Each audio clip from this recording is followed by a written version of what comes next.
When sun, the moon and the earth are in same line, जब ये तीनों same line में होते हैं it causes spring tide. But जब मून या तो फर्स्ट होता है या तो फिर लास्ट होता है, दिस कॉजेस, जो वाटर होता है वो डायगनली ड्रॉन होता है अपोजिट डायरेक्शन में, and this results in low tides. These tides are called neap tides. यानी कि जब sun, moon and earth are in same line, it causes spring tide. But when moon is in the front or in last, this causes neap tides. ठीक है? High tides help in navigation. They rise the water level close to the shores. This helps the ship to arrive at the harbor more easily. जब high tides होती है वो help करते हैं navigation में।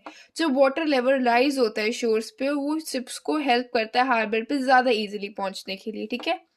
The high tides also help in fishing. Many more fish come closer to the shore during the high tide. जितनी ज़्यादा high होगी टाइड, उतना ज़्यादा फिशेस शोर के पास आएगा, and they help the fisher to help the fishers to catch the fishes. ठीक है? Next we have ocean currents.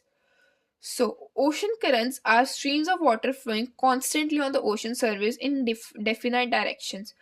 So ocean currents जो streams होती हैं water की, जब वो continuously constantly एक ही जगह एक ही direction से flow हो रही होती हैं, तो कहते हैं ocean currents.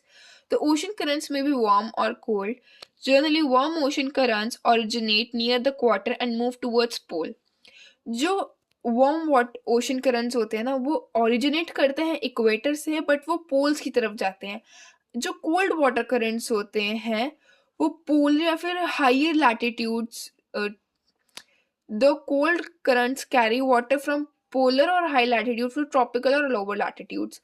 यानी कि वार्म वाटर करंट्स ओरिजिनेट होते हैं इक्वेटर से, बट वो जाते हैं पोल्स की तरफ। बट जो कोल्ड करंट्स होते हैं वो पोलर पोलर और हायर लैटिट्यूड से ट्रॉपिकल टू लोअर लैटिट्यूड की तरफ जाते हैं। The Labrador ocean current is cold current while the Gulf Stream is warm current. So ये एग्जांपल हो गया कोल्ड करंट का और वार्म करंट का। The Labrador ocean current is cold, the Gulf Stream is warm. The ocean current influences the temperature condition of the area. Warm current brings about warm temperature over the land. जो ocean current होता है वो influence भी करता है temperature condition को, temperature condition को influence करता है उस एरिया की। जो वार्म करंट होता है वो वार्म टेम्परेचर होता है वहाँ का। The areas where warm and cold current meet provide best fishing ground of the world.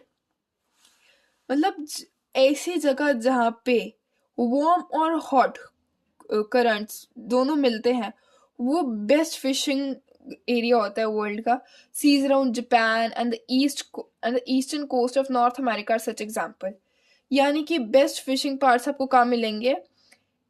जो जापान की जो सीज होती हैं, ईस्ट कोस्ट होता है नॉर्थ अमेरिका, ये सच एग्जाम्पल है। The area where warm and cold current meet also experience foggy weather making difficult for navigation. But इसका अगर एडवांटेज है तो इसका डिसएडवांटेज भी है। जहाँ पे कोल्ड और वार्म करंट मीट करता है वहाँ पे ज़्यादा फॉग होती है, और वो ज़्यादा फॉग होती है और वो नेविगेशन डिफ़िकल्ट कर देता है। अगर नेविगेशन डिफ़िकल्ट हो जाएगी, जो शिप्स आ रही हैं हार्बर, जो शिप्स आनी है वहाँ पे, वो दिक्कत हो जाएगी उनको। वो बेसिकली नेविगेशन डिफ़िकल्ट हो जाता है, जिसकी वजह से काफ़ी शिप्स और उनमें जो गुड्स होते हैं वो लॉस्ट हो सकता है। सो आई होप आपको ये 5th चैप्टर वाटर समझ आ गया है। Thank you. इसके कुछ क्वेश्चंस हैं वो हम देख लेते हैं जो मेरे को इम्पोर्टेंट लगते हैं। पहला तो मैंने आपको बताया water cycle, it is very important. ठीक है? सेकेंडली यू हैव वेव्स के ऊपर भी शॉर्ट नोट आ सकता है। वेव्स से ज़्यादा इंपॉर्टेंट टाइड्स है, because tide is very important. ठीक है? क्योंकि यहाँ पे बहुत सारी टाइड्स एक्सप्लेन करी गई हैं। नीप टाइड है, स्प्रिंग टाइड है, there are 2 types of right? So tides are very important. So this was it in the chapter. I hope you understand. Thank you.